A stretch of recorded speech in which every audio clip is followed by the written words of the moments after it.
semana, meus amores. Vocês devem estar morrendo de saudade, né? De uma aula de português. Faz 2 semanas que a gente não grava vídeo, tá? Então hoje a gente vai retomar no capítulo 2, que ainda está trabalhando os contos de fada, certo? Antes da gente iniciar a relação das características que é presente dentro do conto de fada, eu trouxe para vocês outro conto de fada que também é de conhecimento de vocês, certo? Fora esses que a gente já leu nesta unidade. Então hoje eu trouxe o clássico da Bela e a Fera, tá? Existia um comerciante e ele tinha uma filha muito linda. E justamente por isso seu nome se chamava Bela. Bela era uma boa filha, muito carinhosa, atenciosa, querida e sempre ajudando seu pai velho a cuidar da casa. Afinal, eram só eles dois.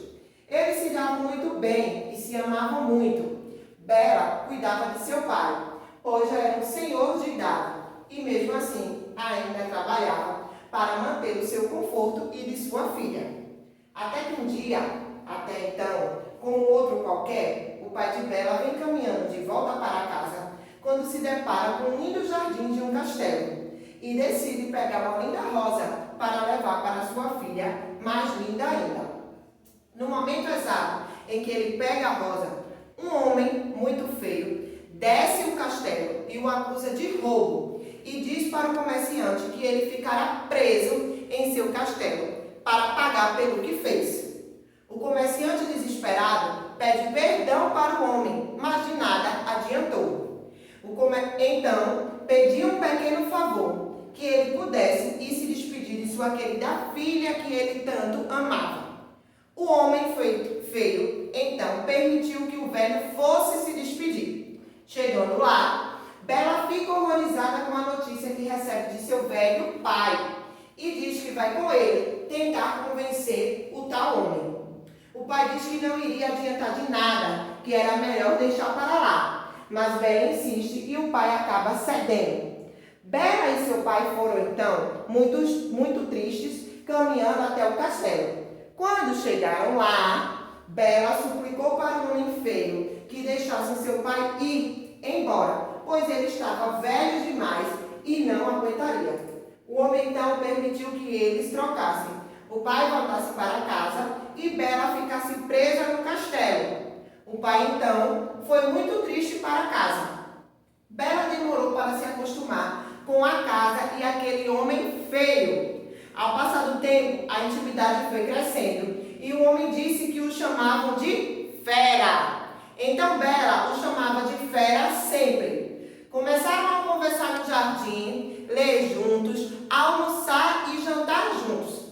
Até que um dia em que os dois se veem fascinados um pelo outro e dançam no salão do castelo. Fera gostava tanto de Bela que permitiu que ela fosse visitar seu pai depois de tanto tempo. Então, Bela foi ver seu pai. Ao voltar, se deparou com uma cena inesperada. Bela viu Fera muito doente e quase morrendo. Bela, então, perguntou o que tinha acontecido. Mas a Fera estava tão abatido que não conseguia responder a Bela. Bela, desesperada, diz em bom som que a Fera não poderia lhe deixar, pois ela o amava muito e em seguida beijou seu rosto. No mesmo momento, Fera começou a se transformar e ter outra feição. Fera se transformará em um lindo príncipe e explica para Bela que a bruxa o tinha enfeitiçado há muito tempo e que o feitiço só seria desfeito se alguém que o amasse de verdade o beijasse. Depois disso, Bela e Fera se casaram e viveram felizes para sempre num castelo. Tá? A Bela e a Fera é uma narrativa que narra a linda história de 2 pessoas muito diferentes, mas que mesmo assim venceram os obstáculos e foram felizes, tá? Então vamos lá, dar início à nossa aula de português de hoje, que vai trazer as características dos contos de fadas que a gente trabalhou nesta unidade, tá certo, pessoal? Primeiramente, eu quero que vocês abram o livro de português de vocês na página 57, certo? Página 57, abram aí. para acompanhar comigo a leitura. Certo? Vamos lá. Tem dizendo assim: entendendo o gênero. Antigamente, nas noites frias, as pessoas tinham o hábito de sentar ao redor de uma fogueira para se aquecer e também para contar e ouvir histórias. Muitas dessas narrativas, contadas principalmente pelos anciãos da tribo, eram sobre seres fantásticos. Quais são esses seres fantásticos, Valquírias? Fadas e bruxas, príncipes, princesas e reis, tá? Então vamos lá. E por isso receberam o nome de contos de fadas, ou então outro nome que eu disse a vocês que os contos de fadas podem ter, contos maravilhosos, tá? É difícil estabelecer exatamente onde e quando os contos de fadas surgiram, pois eles vêm da tradição de povos muito antigos e são associados ao desejo humano de compartilhar acontecimentos, sentimentos e ideias, tá? Esse tipo de conto literário teve origem na cultura oral e é de herança de crenças e mitos primitivos que se adaptaram a novos contextos culturais. Ao longo dos séculos, alguns autores registraram por escritos tais contos, os quais ganharam novas versões.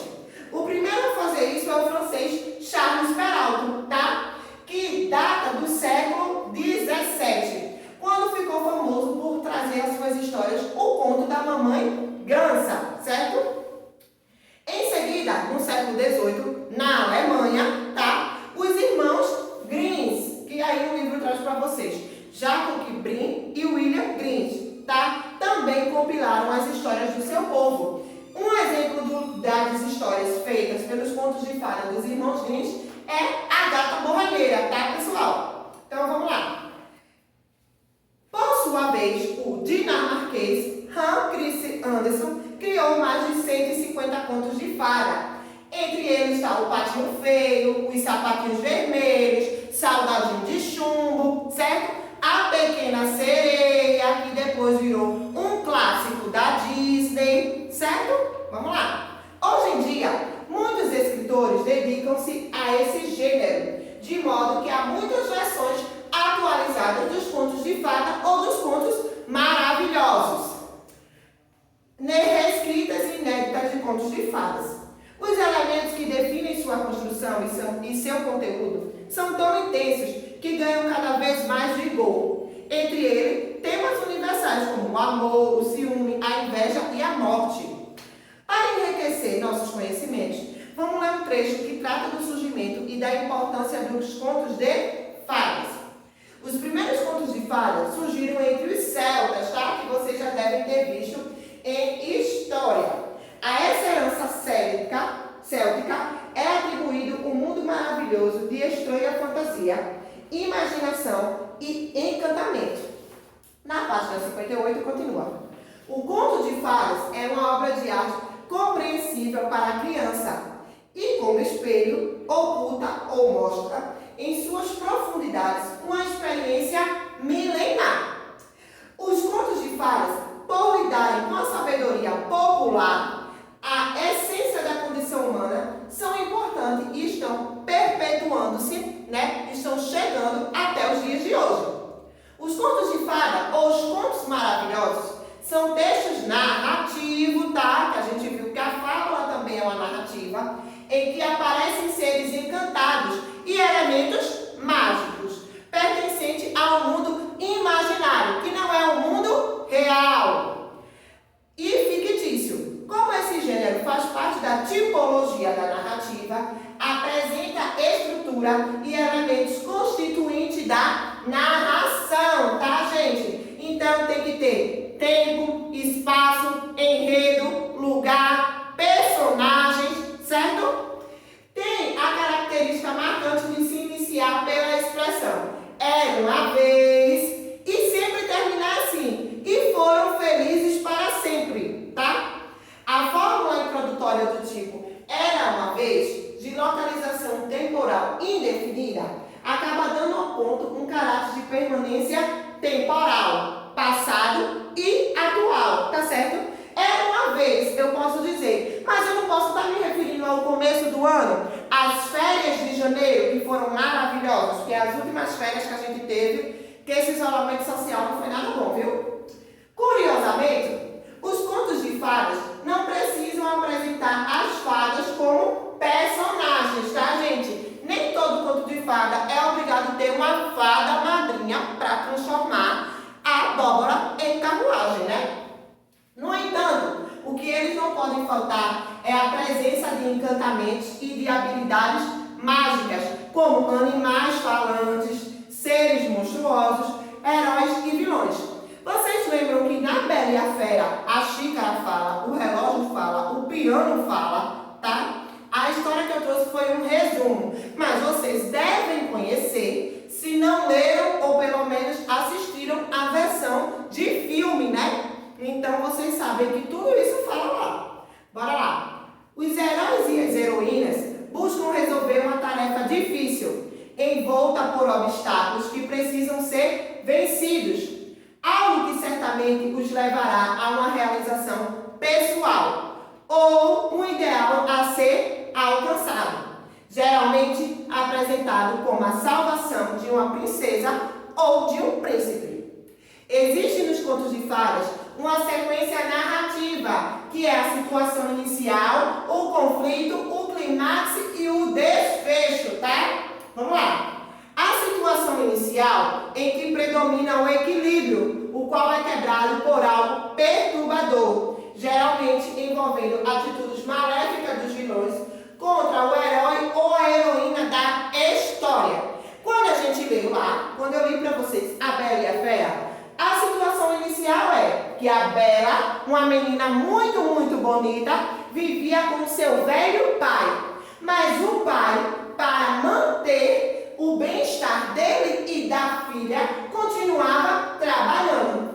Um certo dia, ele voltando do trabalho, o que é que acontece? Ele tira uma rosa do jardim. Então, a gente já deixa de estar na situação inicial e passa para o conflito. Vamos lá.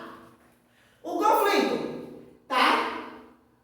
Depois do conflito, vem o clímax. Qual é o clímax da história? A Bela resolve ir com o pai, falar com a Fera. Até então, um homem chamado de muito feio, tá? Então, o clímax é o auge da narrativa, momento da luta do bem contra o mal. O clímax é interrompido pela sensação de conforto proveniente da vitória do bem. Então surge o desfecho, a celebração do sucesso e da felicidade eterna, tá? Quando a Bela diz que a Fera não pode morrer, porque ela o ama demais. Então, ele começa a se transformar num príncipe, certo? Num homem muito bonito, se casa com a Bela, conta como ele se transformou na Fera. Vamos lá. As características dos contos de fadas ou contos maravilhosos. Primeiro, narrativa ficcional, apresentando situação inicial, conflito, clímax e desfecho. Tempo e espaços indeterminados. Enredo atrativo, figurando em um primeiro momento como inocente e sem pretensão. A história começa. Havia um comerciante que tinha uma filha muito, muito bonita. Isso aí tem algum mal? Não. Elementos fantásticos. Presença de bruxas, fadas, duendes, objetos que falam, poções mágicas e etc. Protagonistas que enfrentam obstáculos, perigos e sofrimentos. O herói é submetido a provas e realiza as tarefas que lhe são impostas. Geralmente, os meios mágicos são fornecidos ao herói. Antagonista traiçoeiro, que luta com o herói. O antagonista é punido, tá, gente? A vitória do bem sobre o mal. Final feliz e justo. O herói se casa. No final, a Fera não se casou com a Bela? Há diálogos, discurso direto, o que torna a história mais dinâmica e viva. O próprio personagem fala por ele mesmo, tá? A linguagem é simples e empregada predominantemente na variedade padrão. Na linguagem linguagem coloquial. As ações ocorrem no passado. Disseminam-se os aspectos de determinada cultura, mantendo viva a memória de um povo. Diverte um público de variadas idades. Quem é que não gosta de ler um bom conto de fadas? Conduzem a ensinamento moral, previsto como mais correto pela sociedade, tá? Carrega um simbolismo. Rosa, que é o símbolo do amor. O beijo, que desperta e faz renascer. O lobo mau, animal que deseja fazer o mal a alguém, tá? Então, essas são as características dos contos de fada. Agora vamos passar para a parte de atividades, certo? Que está lá na página 62. Que como a gente leu também a fábula de Ricardo Dalai, que era uma fábula moderna, né? A gente agora vai ler um conto de fada moderno. Vê que maravilhoso? Que é da autora Marina Colasantos. Diz assim: a seguir, lerá o conto Um Dia de Caçada, da escritora brasileira Marina Colasantos. Esse conto faz parte do livro Uma Ideia Toda Azul, em que o autor escreve sobre fadas, reis, unicórnios, tá? Na atualidade não tem duendes não, Valquíria, pelo amor de Deus, é unicórnios, cisnes e princesas. Não são histórias para rir, mas para tocar a alma e despertar sentimentos e o gosto em ler. Era dia de caçada, vamos lá. O príncipe acordou contente, era dia de caçada. Os cachorros latiam no pátio do castelo. Vestiu o colete de couro, calçou as botas. Os cavalos batiam os cascos debaixo da janela. Apanhou as luvas e desceu. Lá embaixo parecia uma festa. Os arreios e os pelos dos animais brilhavam ao sol. Brilhavam os dentes abertos em risadas, as armas, as trompas que deram um sinal de partida. Na floresta também ouviram a trompa e o alarido. Todos souberam que eles vinham, e cada um se escondeu como pôde. Só a moça não se escondeu, acordou com o som da tropa e estava debruçada num regato, quando os caçadores chegaram. Foi assim que o príncipe a viu, metade mulher, metade corça, bebendo no regato. A mulher tão bonita, a corça tão ágil. A mulher ele queria amar, a corça ele queria matar. Se chegasse perto, será que ela fugirá? Mexeu o galho, ela levantou a cabeça ouvindo. Então o príncipe botou a flecha no arco, resteou a corda, atirou bem na parte direita. E quando a corça mulher dobrou os joelhos, tentando arrancar a flecha, ele correu e a segurou, chamando homens e cães. Levaram a moça para o castelo, veio o médico, trataram do ferimento. Puseram a moça num quarto de porta trancada. Todos os dias, o príncipe ia visitá-la. Só ele tinha chave, e cada vez se apaixonava mais. Mas a moça mulher só falava a língua da floresta, e o príncipe só sabia ouvir a língua do palácio.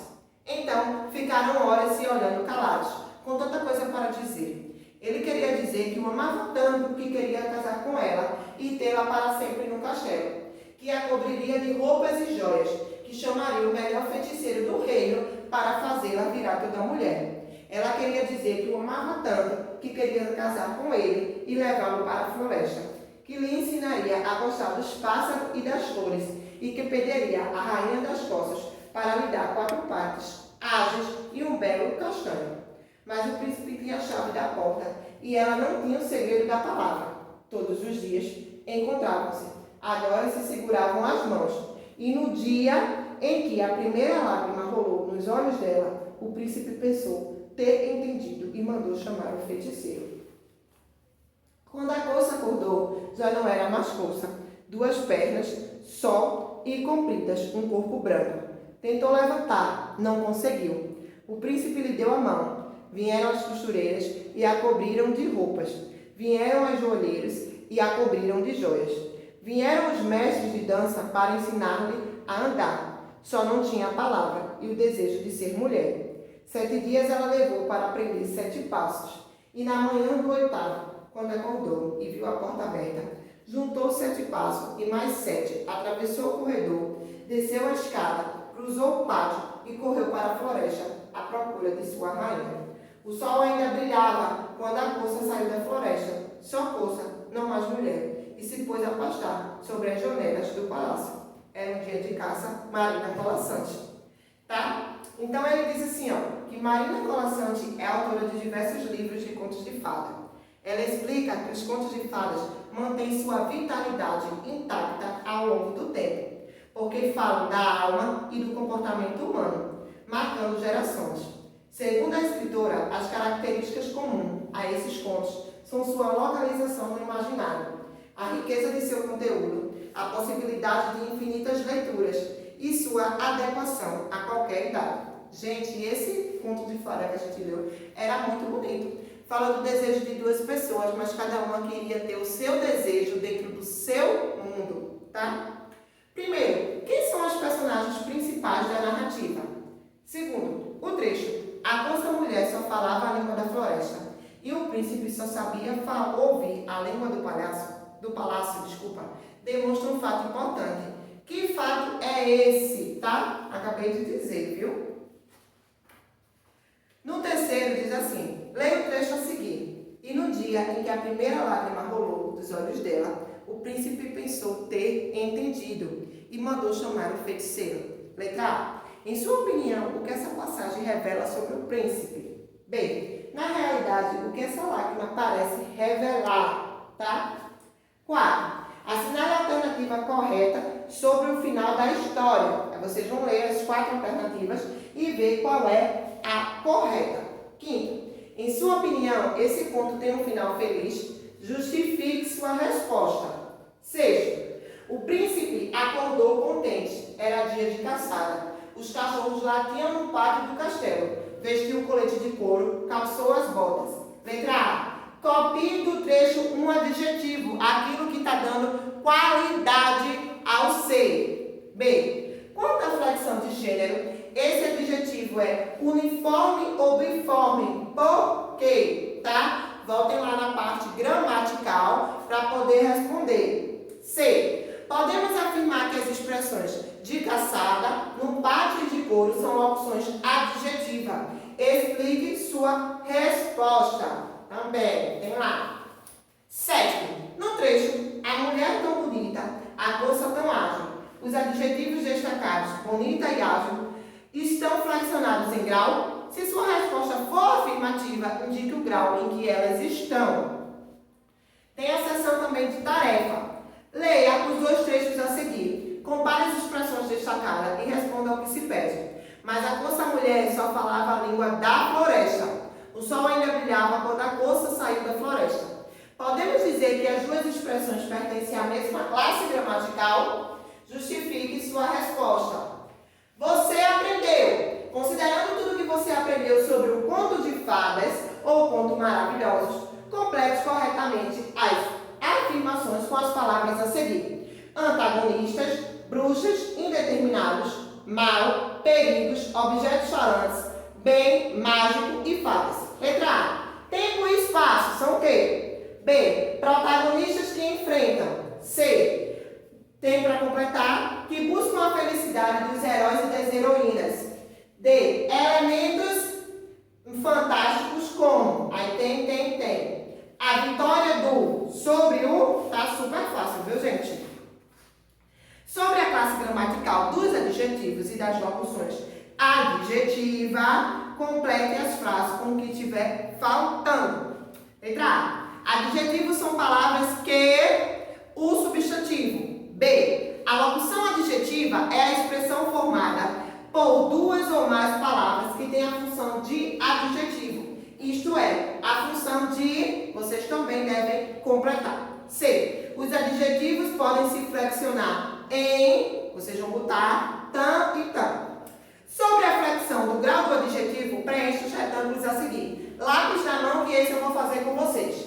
No primeiro retângulo, vocês devem botar comparativo, tá, gente? Nesse de cá, vocês devem botar comparativo. No segundo, vocês vão botar superlativo. Quando ele é comparativo, nos 3 aqui de baixo, vocês devem botar de igualdade no primeiro, no segundo, de superioridade e no terceiro, de inferioridade, tá? Quando ele é superlativo, vocês vão botar que ele é analítico, nesses daqui de baixo, analítico, analítico. Nesse daqui, sintético. No outro, absoluto. De superioridade, de inferioridade e relativo, tá? Com isso, nós concluímos o capítulo 2, que trabalhava os contos de fadas ou contos maravilhosos e os adjetivos e as locuções adjetivas como parte gramatical. Na próxima aula, não quer dizer que seja amanhã, na sexta-feira, na semana que vem teremos ao vivo e fazemos correção deste capítulo e assim eu também tirarei as dúvidas de vocês. Amanhã nós vamos dar início ao capítulo 3, tá, pessoal? Beijo!